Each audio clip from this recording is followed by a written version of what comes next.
اکتبر در روز هفتم چمپیونات جهان اوید به بوکس میان مردها که 24 اکتبر در شهر بلگراد سربیا آغاز شد، محاربه های دور 8 فینال دایر گشت.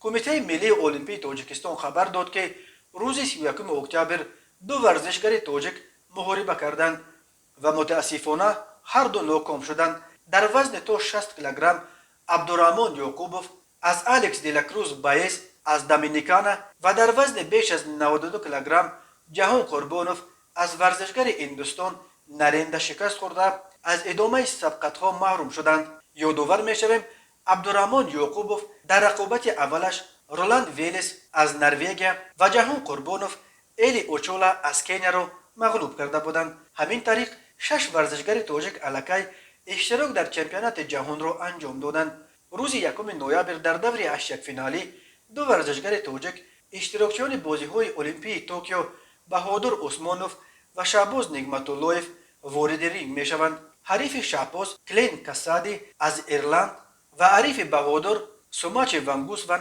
از تایلند هستند. چمپیونات جهان اوید به بوکس میان مردها در شهر بلگراد سربیا تا 6 نوامبر ادامه می‌یابد. در آن بیش از 500 ورزشگر از 88 کشور جهان شرکت دارند.